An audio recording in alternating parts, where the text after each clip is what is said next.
Liberty. Today we have Tom McMasters. He's running for U.S. House District 10 in Ohio. He's retired military. He's also an formerly elected mayor of Huber Heights, Ohio, and he's got a background in foreign policy. Tom, welcome to the show. Thank you very much. Appreciate you having me on. Yeah, absolutely. So the first question I always ask everyone is, why are you running? Okay, and like we talked about before, I will answer why am I running literally, but I do think that better questions are why should libertarians vote for me? And then a follow-on question of why the normal voter should vote for me as well. So sure, go for it. Getting to why am I running? Well, when I was in first grade, I was chosen to call my congressman and ask about a certain bill. And that congressman then sent me that bill and a nice little thank you letter that said, thank you for contacting me. And ever since that time, I've wanted to be a congressman. Okay, there you go. All right. So it's funny how that little bit of influence can take you to, 63 years later, but that's the way it goes. It takes some time to marinate. You know what I mean? You got to get. Well, it hasn't actually. I've tried to run for Congress a number of times, as a matter of fact, even in New York before I left, and 3 times. This is the 4th time here in Ohio for the 10th district. So. Oh, fantastic. Yeah. So, so why should libertarians vote for me? Well, you can see that I'm actually going to be a lousy politician because I'm going to start with why they might think twice about voting for me. All right. So. I am running as a libertarian because ballot access was easy, right? So that sounds really bad, but I do believe that I am actually, and if you look at my YouTube page, you'll see that I am a Tom McMasters libertarian, I am a Tom McMasters Democrat, I am a Tom McMasters Republican, and I'm even a little bit of Tom McMasters MAGA, right? So, and we'll talk a little bit about what all that means. Out there, but I've always considered myself 80% Democrat, 80% Republican. I've always said that kind of stuff, but neither party wants me, right? So you just aren't extreme enough for the other parties.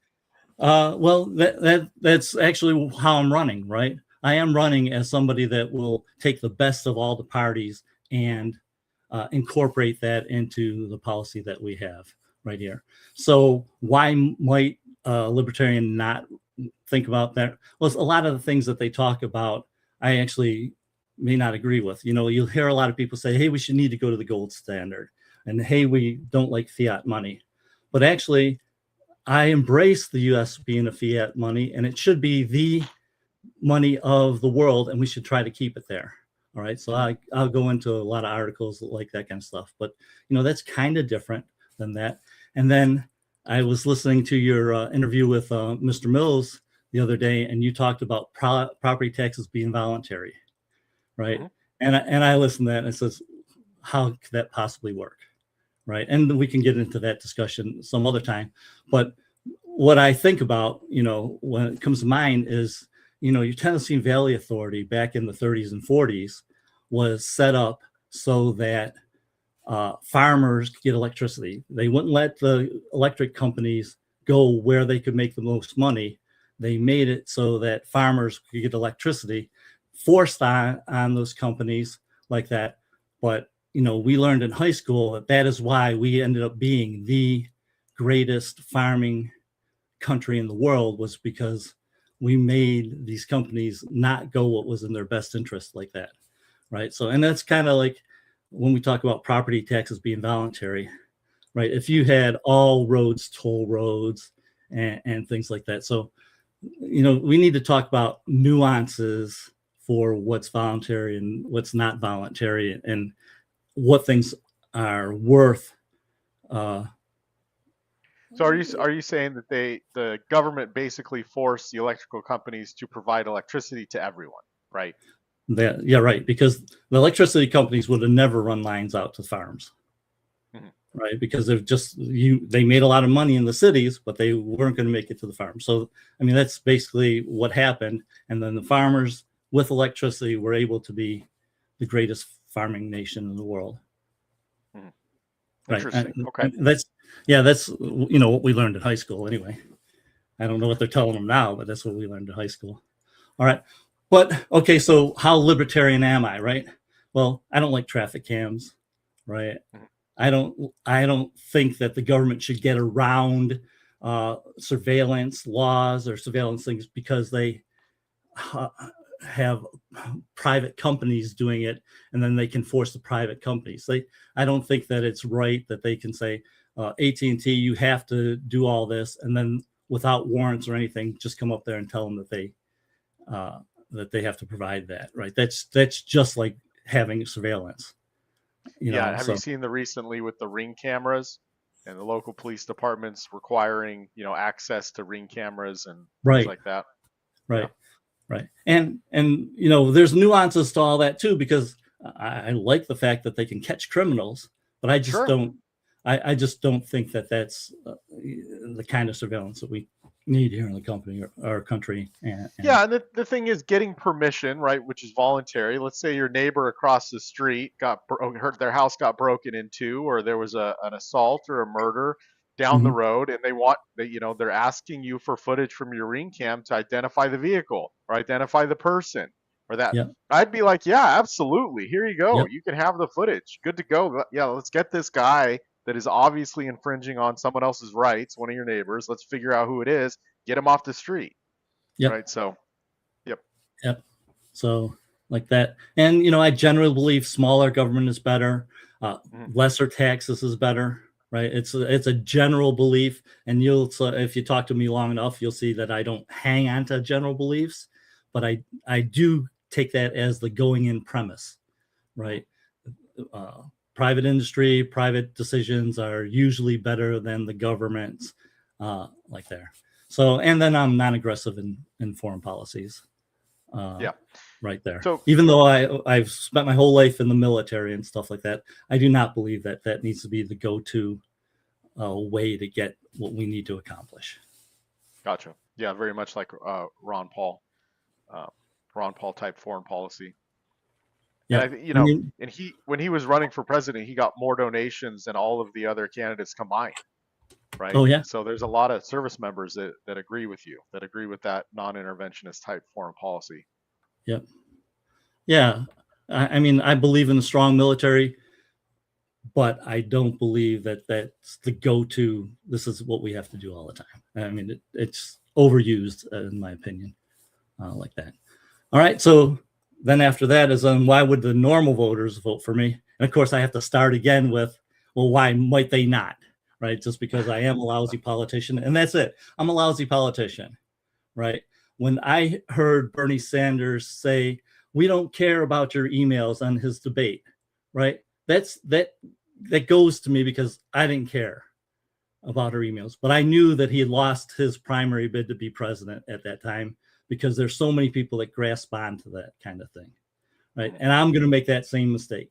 I'm going to talk about the issues that should be talked about to help this country be better. So there's a lot of things that go on that Yeah. a lot of people grasp onto that really you shouldn't be making your decisions on. But they're Yeah, easier. Go ahead. yeah, you're going to talk about substantive issues, what really affects us every single day. Hillary's emails on the server didn't really affect us, right? But families struggling to put food on their table and pay their bills, that's the real situation that's going on right now. Right. But and that's where I concentrate my stuff on. But if you don't get the votes from the people that care about the emails, then you're not going to get elected. So that's going to be a struggle for me. So Tom, tell me about what do you think about Hunter Biden's laptop? All right, let's go. So Hunter Biden, I'm well, just kidding. That was a joke. that's an Don't go interesting into. thing too. Yeah, I mean, that probably eat up a lot of our time, but I think that I think Trump won his first election because Comey came out again about the emails 10 days before the election, and the people were starting to wonder about the Hillary's election. So Trump should be thanking Comey for his first election, right? Because he basically gave it to him.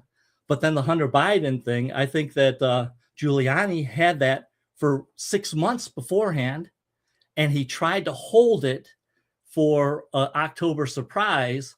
And then because people knew that they got that email thing and he got elected before, people didn't take it seriously for that. He couldn't make it. So if he would have actually revealed it 6 months beforehand, then it might have actually been a campaign issue. But because they decided to try to October surprise people, it cost them whatever that would have been worth in the election. So I know you didn't didn't really want trust to, but Giuliani. Yep. I mean, that's my thought on how that turned out like that. So, but again, so I'm a lousy politicians like that because I would much rather talk, the nuances between, is there too much government on here right now as opposed to not enough technical, right? Those kind of nuances than I would about Hunter Biden's laptop, even though I do have an opinion on it. All right.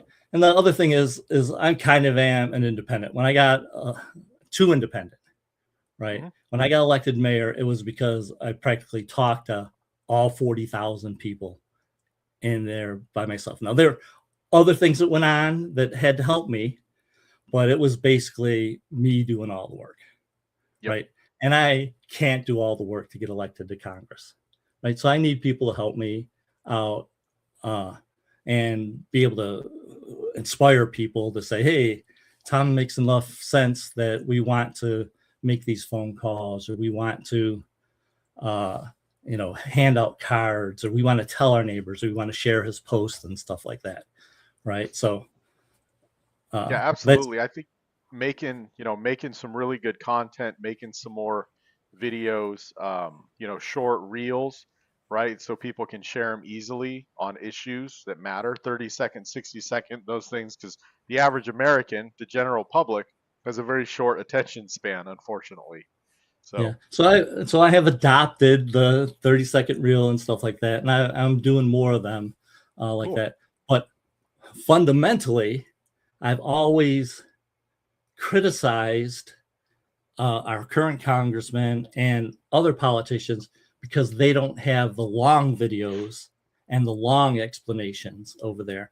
So I typically have gone with the long ones and told people, you need to be educated to understand all the nuances, so they have to be long. But this election, I have started with the short ones, hope to get some short ones out there, but I hope that I don't ignore the long videos and the nuances that go along with everything, because nuances really make a difference, right, in what a policy is. So you're going to get your hardcore supporters, or the ones that really pay attention and that want to know more about you. They will watch your long form stuff. And then that's when they really become committed to you as a candidate, because you have long form detailed solutions, not just, surface level sound bites that everyone's used to. However, the surface level sound bites help to get people to watch the long form, that's right, videos like that. So right. And I listen to some things that are 2 hours long on YouTube. I do a lot more YouTube than I do normal TV anymore. I think that's standard right there. Normal TV is just programming. At least you have some more control. But this kind of 30-minute interview right here is like perfect for going to work, right? So somebody can. So I hope to do a number of 30-minute type things.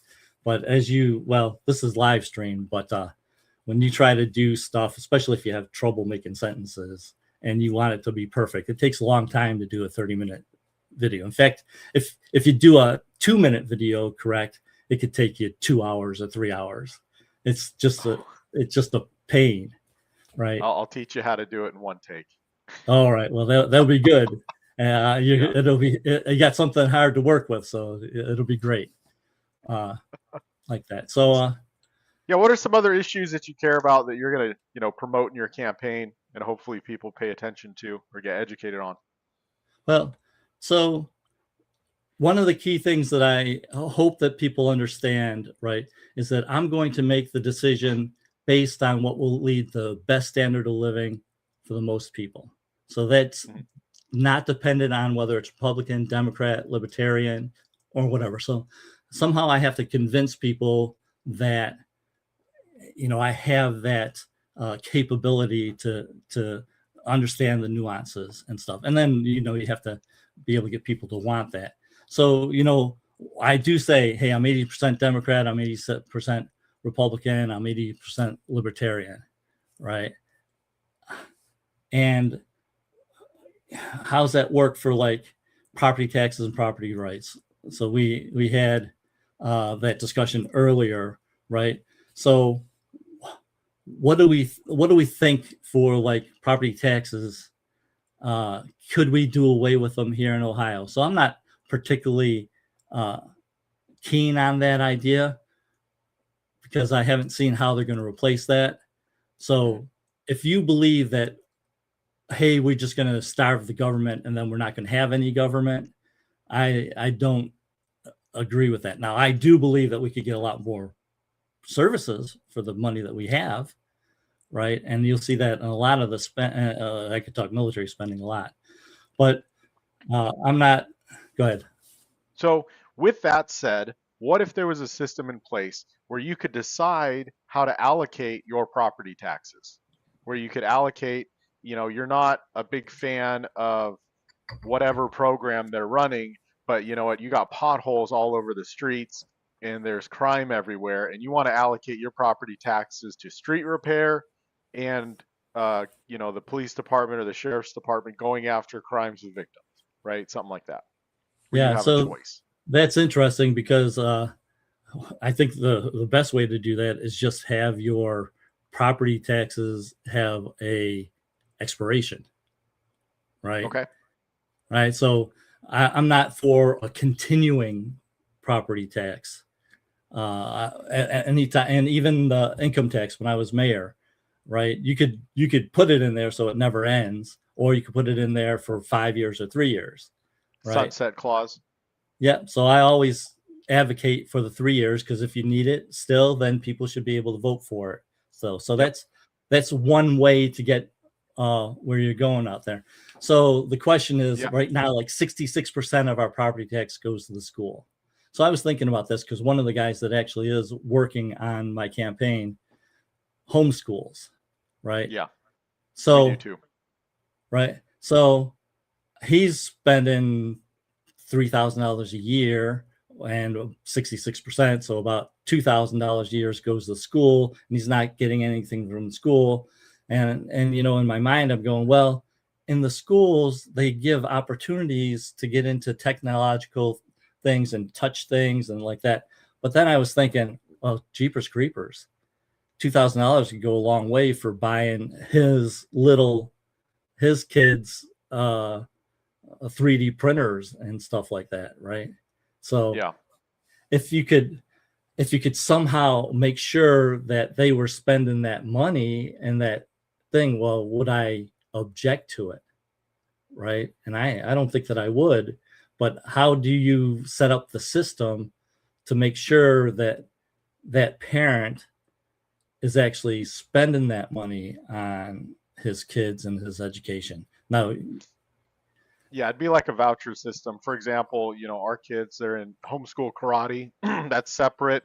There's a big class of homeschool kids. Our oldest daughter's a black belt, youngest daughter's a red belt. They've been doing it for years.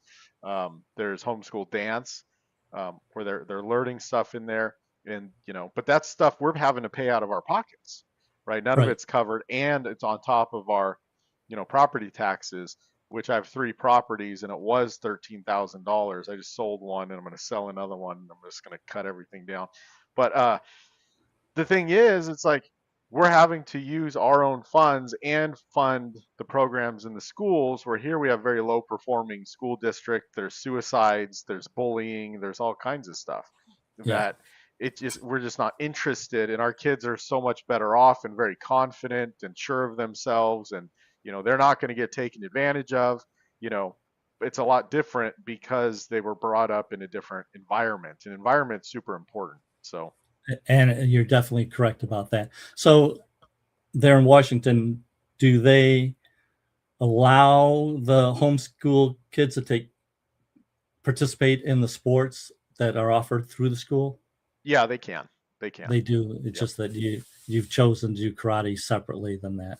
Yeah, it's kind of the same Correct. in Ohio. Yeah. There, So there's a lot of other online things. So our oldest daughter, she just turned 18, and she has her own baking company.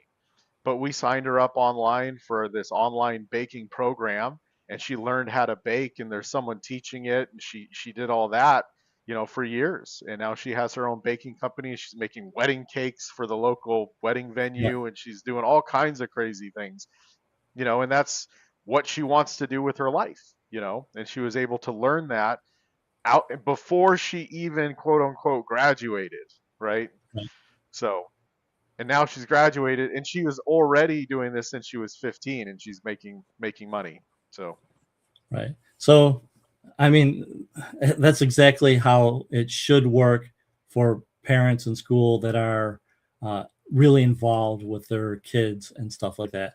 Then the mhm. question is, what about families or houses that don't support the schools at all? Right? They don't Well, have that's where the anybody in the schools. yeah, They that's don't where have, the voucher system comes in. Because if there was a voucher system, there would be all kinds of new innovative programs that would show up. People in the communities, we have a local. There's a. It's called the Southwester. It's an arts program, but they only do it in the summer, right? When the kids are out of school, and they can come in, and they offer scholarships for it, or you just pay, right, if you can afford it. But that would go year round if there was a voucher system. There would be other athletic programs. There would be other, trades, right? One thing that I like to promote, it's like, when I was 14, 15, I knew I didn't want to be an engineer. I knew I didn't want to, go to college. I went into construction, when I was 18. But I wish I was able to learn something that was applicable towards that career. And there's kids that, they want to be a mechanic, or they want to be an electrician, they want to be a plumber, they want to be a chef, they want to be insert any profession here that isn't taught in general education up to the age of 18. So there could be a lot more opportunities where kids are now graduating with all the skills they need to be successful, and they could be an electrician right away.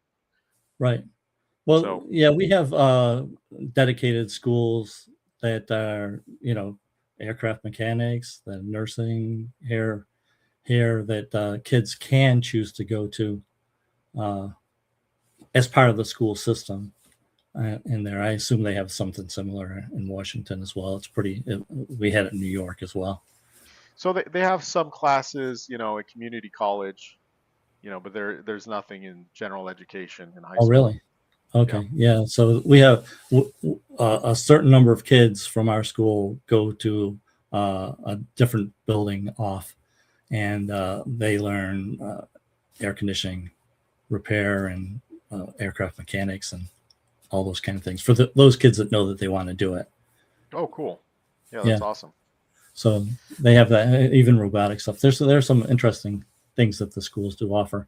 But the question I have, what about those families that are totally out of school? See, so you can't get a school levy passed here in Huber Heights because you have a lot of people and they're educated engineers, like but they don't have any kids left in school. So there's a why would I raise my property taxes Mhm. to educate other people's kids, right? So I think some that, of them would voluntarily do that. I yeah, well, if they would, then they would vote for the property tax, Sure, right? yeah, but the thing with voluntary property taxes, let's say only 45% vote yes. Well, at least it's 45% funded, and then Yeah, the if you could program keep gets track of it, something and it gets started, you know. yeah, yeah. So, anyways, So just a thought. What are some other things that you care about that you're going to push? We got about 5 minutes left. yeah, I see that. So, So, like I have said previously, I believe that we need to do stuff about military spending, right? And so mhm. I've seen a lot of acquisition programs, and so here again we are with nuances, right? You have so many managers out there trying to manage money and save money that costs so much that you could push a lot of that money down into technology type things, right? So we need more 3D printers at the bases and less program managers, right? You need more shop type things. You need more experimental kind of things and much less management, right? And even a mindset. You saw earlier this season where they said, hey, the military has just spent $51 billion in October because they have to spend all that money or lose it. That's a totally the wrong mindset, right? All our acquisition programs are set up so that they have like 30% more money than they think that they need. So they should be thinking that, hey, if you're not turning in 30% of your budget at the end of the program, then you failed. Whereas right now the law is, well, if you're 30% over what we budgeted, then you have to have more oversight. No, the goal should be turn in 30% of that budget, because everybody knows the worst thing you can do in a program is run out of money and everybody sits around while you gain money. So when they put that original budget in there, it's fat. Yeah. Right.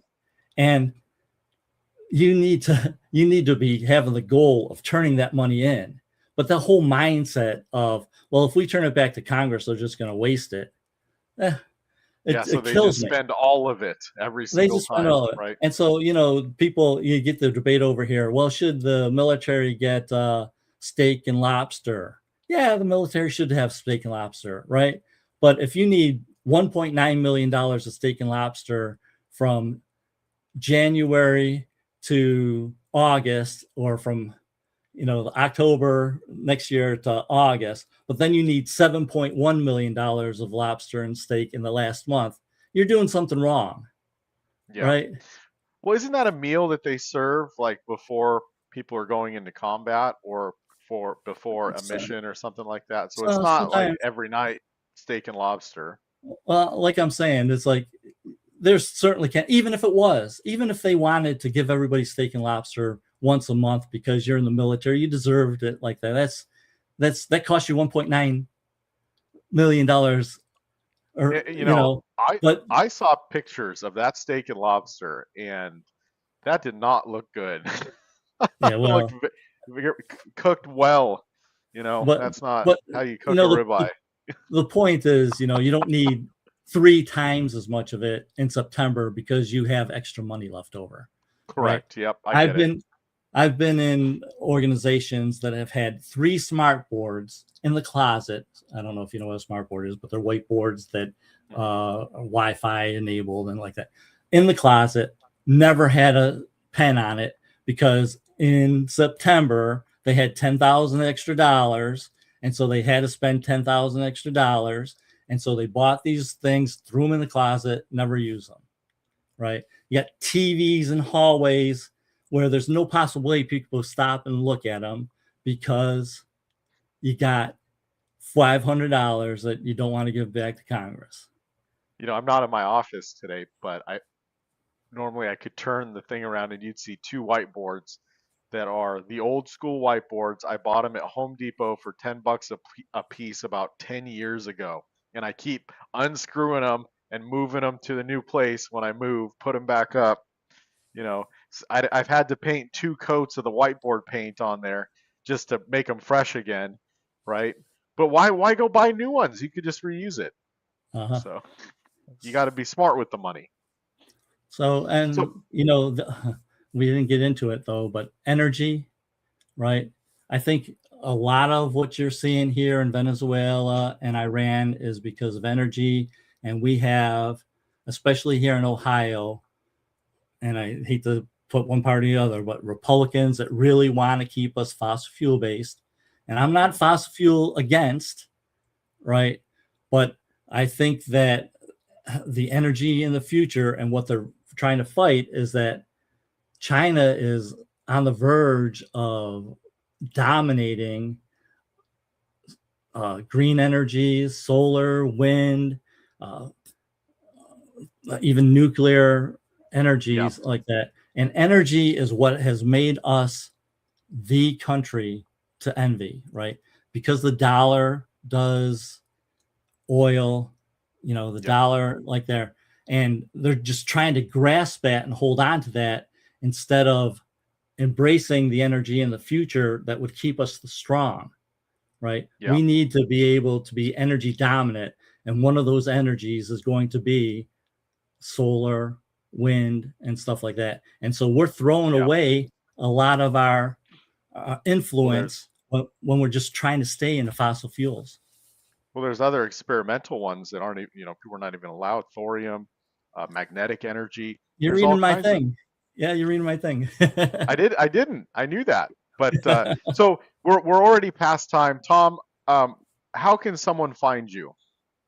So tommcmasters.org is the website that I'm using out there. And one of the things that I do have and usually emphasize is I actually don't take any monetary campaign contributions. So I do appreciate if you share any content that you see.